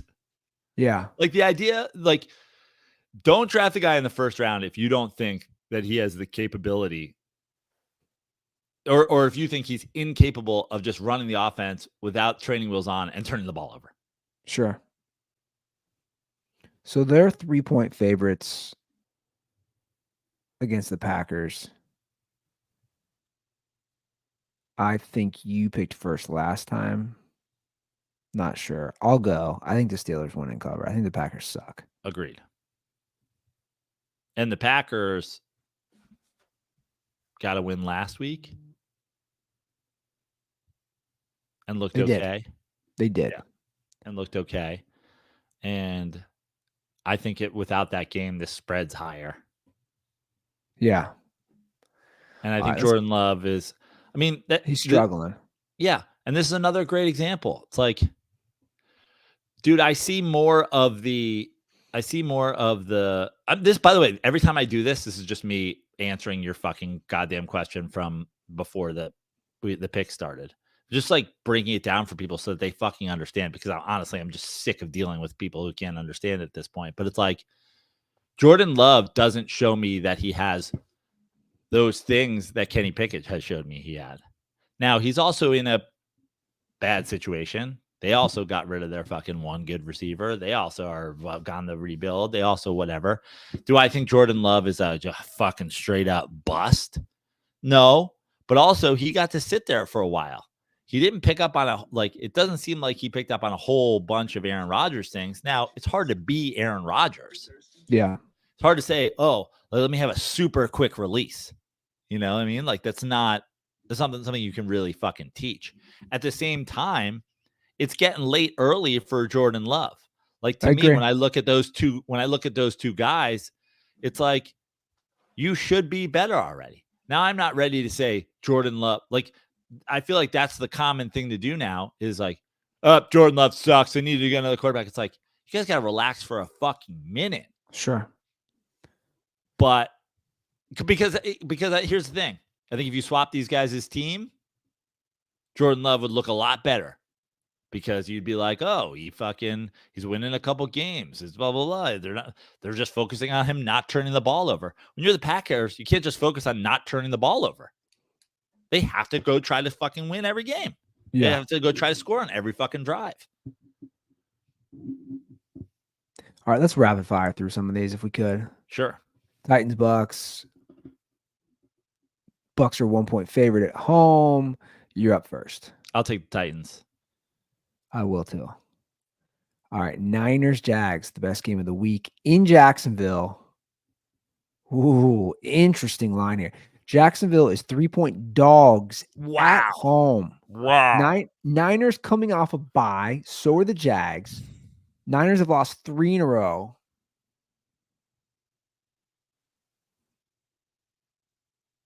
What's the injury reports? It's a good question. I mean, I'm going to pull up this game because that's kind of a wild line. All right. As of yesterday, Trent Williams is questionable.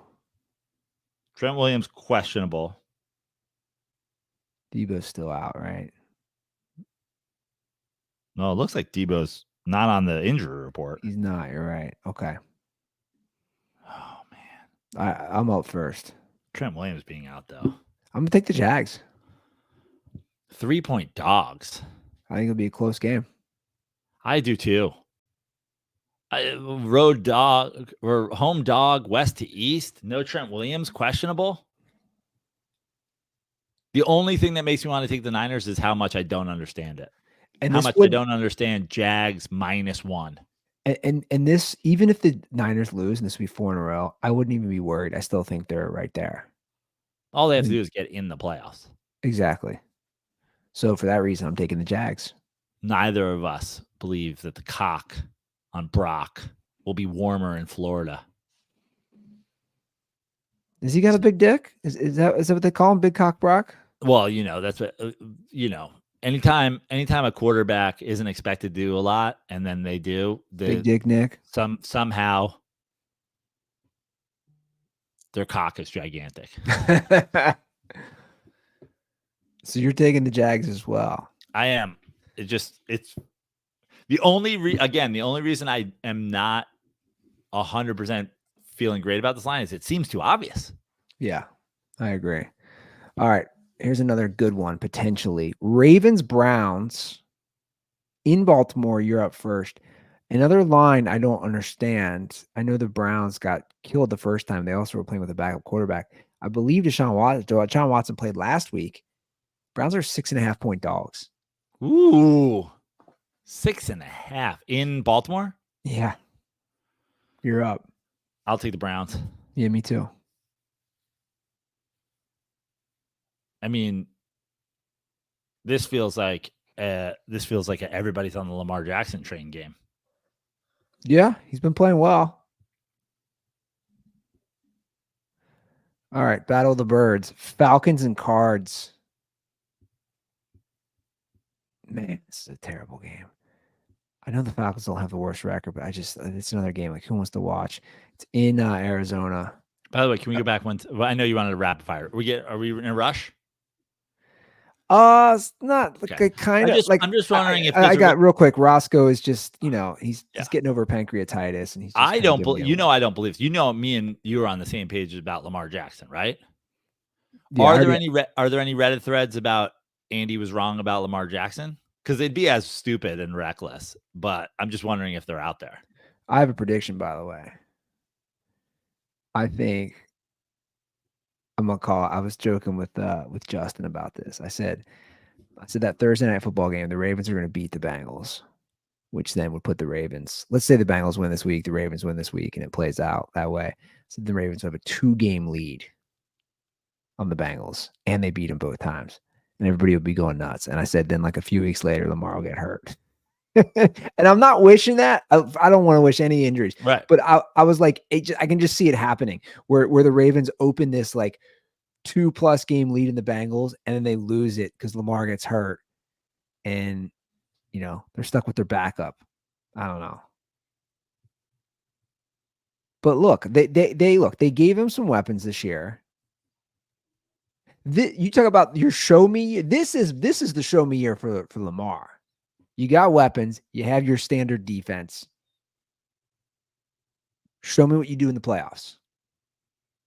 This is the show me year, man. Show me what you got.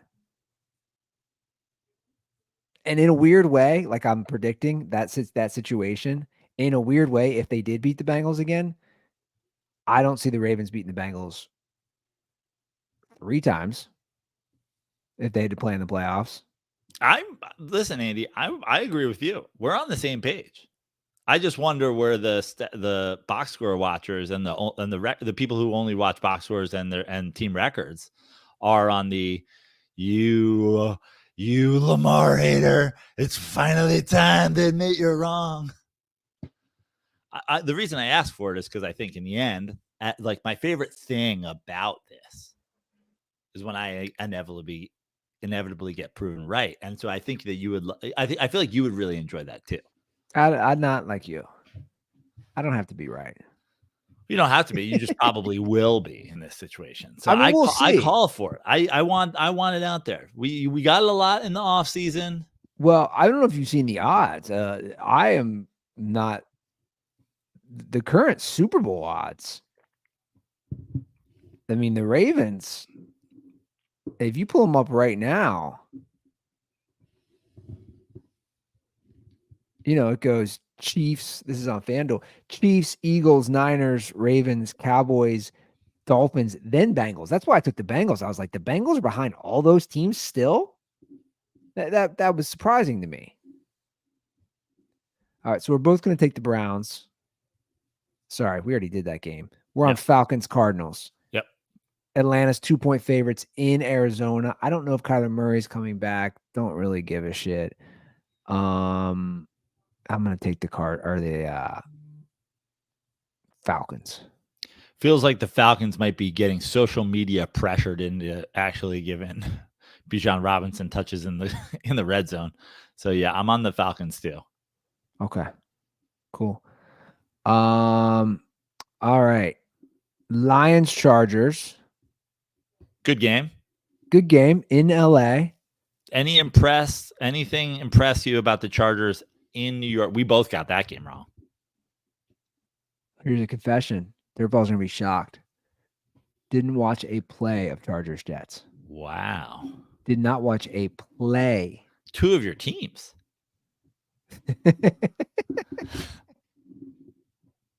Roscoe was still really sick. Yeah. And how's Roscoe doing, by the way? It's good. So he had some severe pancreatitis. It's the second time he's had it. And he had to get IVs all day at the vet, Sunday, Monday, Tuesday. The comparison I do, he had a good run with food. The guy loves food. You've seen him. He's a fat little bastard, right? Yeah. Had a good run with food. Just like I had a good run with booze. That's the analogy, the crossover I'm using. I don't think Roscoe should quit food. No, but the food that he liked. Yeah. So he's got to be on a low-fat diet, and he hates it. I should send a picture to you. I put out 4 different bowls of food, which is a little overkill yesterday because he wasn't eating any of them. It's like you're just trying different things. It's prescribed. So the low fat, because she's like, dude, a flare up. Not like that. We have to watch. She's like, he can't. She's like, dude, with him in the pancreatitis, and I guess this is a small dog thing too. He could have a piece of bacon and get it. So like now I have to watch him almost like a baby. How about like a quarter cup of like low sodium chicken broth on top of it or something like that? Yeah, we can do that. So like that's what we've been doing is, he can do the raw chicken. So like he ate something last night. So he just got to recover. He had bad diarrhea and I don't know. He'll bounce back. He should. But like, this is kind of like, I gave him a pep talk. Like, again, dude, this was me after the denting. Like, dude, I haven't had booze in 10 years. I've made it work. Like, sorry, no table scraps ever.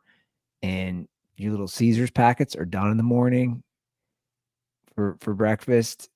And the pepperoni is the tough one because he always got a treat when we came in after a walk. And now he's looking at me like, fuck you, dude. Where's my pepperoni? And $3,500 later. So it's the worst. It's the worst. $3,500 later. If you have a pet out there, get pet insurance now. They fuck you anyway. They fuck you hard, but I've had a lot of horror stories shared with me from Dirtballs since last week. They really do. They still fuck you on pet insurance, but get one anyway. This is the very reason, man. It's unbelievable. But yeah, I think little guy's gonna be on the back. But that's why I didn't watch that game. I was just we were just so exhausted. That was it. Literally, I was in bed by 10. I was like, I'm not even gonna watch any of it. I'm too tired. On top of that, I got diarrhea again. Like I'm done, dude. Like I know I said this, like I'm changing my diet. I've been eating healthy this week. No more sweets, no more like I don't know what's going on with me. This is what happens when you get old, man. It will just kick your ass. And little mini me is just too much energy. So this is a weird way. It's a lot of ways to tell us you didn't watch the fucking Chargers game.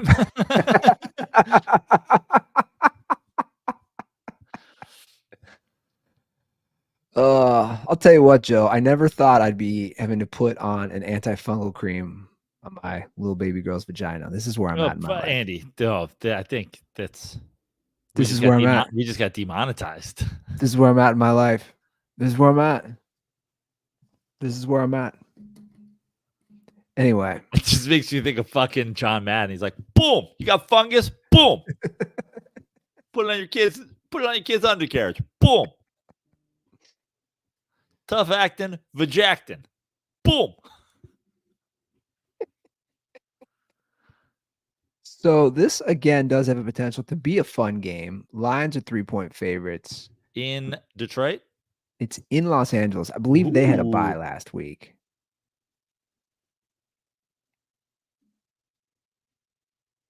Let's see here. I think I went first last time. This is a tough one. Road dog, when it's the Lions, is tough. Road fave, you mean? Yeah, sorry. Road favorite, home dog for the Chargers against the Lions is tough. It seems like Vegas giving no credit to any sort of turnaround by the fucking Chargers. A great offensive performance last week. The bye week thing helped. There's going to be a ton of Lions fans. They're like, we always hear Chargers play nothing but road games, blah, blah, blah, blah, blah. But they played well on the road last week. A return to SoFi for Jared Goff. Oh, Little storyline there. ooh. Thank you, Andy. That does. I'll take the Chargers. I don't believe in Jared Goff revenge games. I'll take Mr. True Grit. Lions win and cover.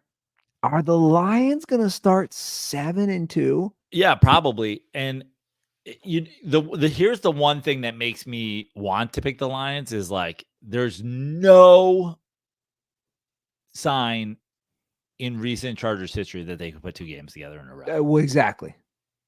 That's the thing.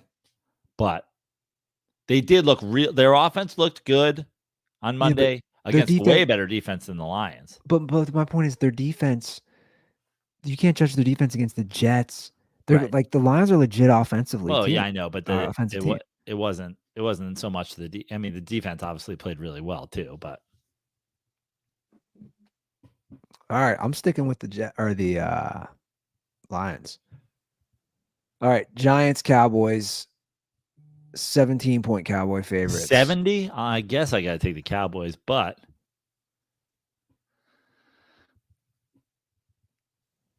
who's the quarterback for the Giants? Danny DeVito. And they're only giving him a helmet. They're not giving him the rest of the uniform. He's wearing his suit from Twins and a Giants helmet. Twins. Great movie, by the way. It is great. I was just thinking of Arnold's face after he had sex for the first time when the camera pans to it. Great movie. Have you heard that Schwarzenegger DeVito story, the cocaine story? It went viral on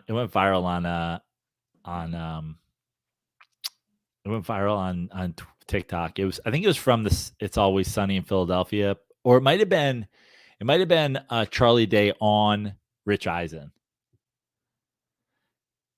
I mean, you could look it up, but it's pretty hilarious. He says that like Danny DeVito told him a story about going to a party in the 80s, and they drew out everybody's names that were at the party in cocaine. And it was very much the Danny DeVito, Arnold Schwarzenegger twins thing. So they're there together. And Arnold's like, oh, look at my name. It's so big. So much cocaine. Schwarzenegger. That's funny. Yeah. Back when you could do that stuff and not die of fentanyl. Yeah. Listen. The Giants having Daniel, like, you hate to say it because there's a justification when it comes to your GM, your coach, ownership, whatever, with Daniel Jones coming back last week. Now they ran the tush push with a guy coming back from a neck injury. So let's just take that whole thing with a grain of salt. But I said, the season was over after the Seahawks game, and then you had the 99.9% chance to win. The only chance you had of revamping your whole season was you beat the Jets, you beat the Raiders, you go into this game 4-5 against the Cowboys. That obviously did not go the way it went. The Giants lost that game to the Jets. They bring back Daniel Jones. Best thing that ever happened to them is he got hurt. Yeah. Best thing ever happened to them. Well, you want to win 3 more games down the stretch with Daniel Jones? Why? Forget draft a quarterback. Who gives a shit about a quarterback? Like, draft him if you want. Don't draft him if you don't want. Draft Marvin Harrison Jr. Draft a fucking offensive lineman. Draft the edge rusher. It doesn't matter. But one thing's for sure. When you were in the idea of we still have a season to play for, to have Tommy DeVito on your roster, Danny DeVito on your roster, is reckless. But now, it's the greatest. Yeah, start Danny DeVito. Actually, the only way the Giants could be playing this better is if they actually started Danny DeVito. Great. Best thing ever happened to you. Best thing ever happened to you at this point in the season.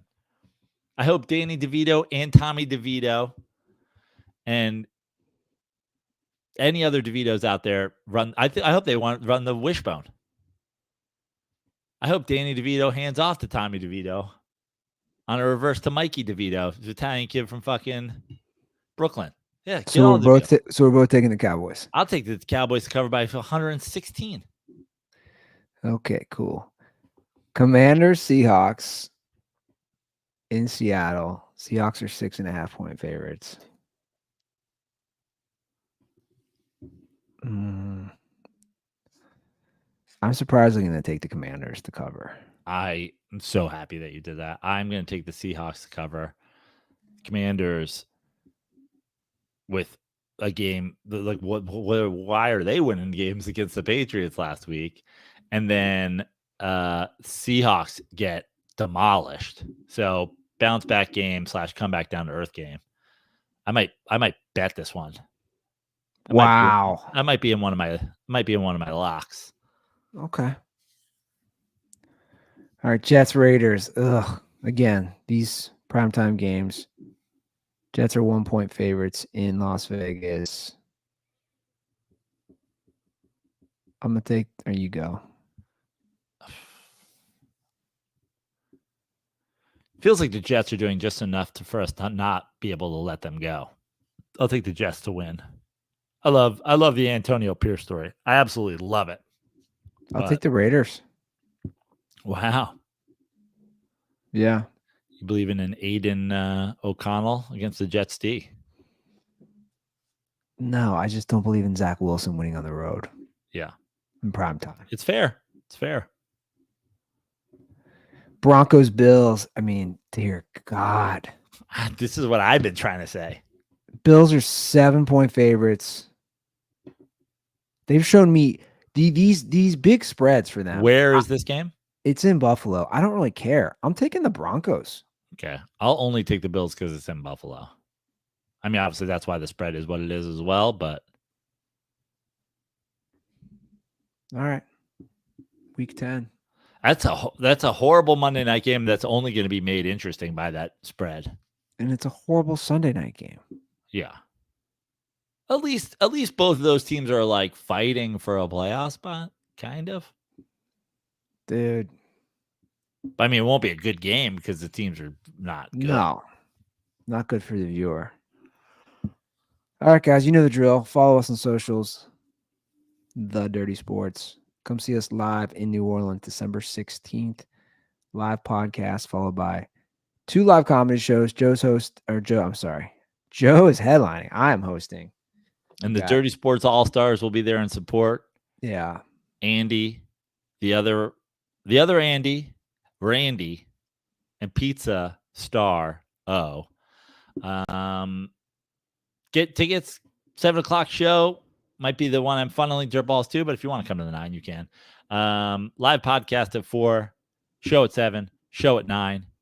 I'm doing an all sports comedy show at the Hollywood Improv Lab on December 5th. I believe that show starts at 7:30. Got some fun folks on the show. Danny Jollis, Megan Gailey, Kostaki Economopoulos, Dano Carter, and some other folks getting booked. So come to that. And then also, if you're in Alaska, I'll be there next week, Thursday, Friday, Saturday, Sunday. All these and more on my website, joeprano.com. Cool. All right, guys, that's our show. Thanks for listening. Thanks for watching. Great weekend. We'll see you guys on Monday. And as always, stay dirty.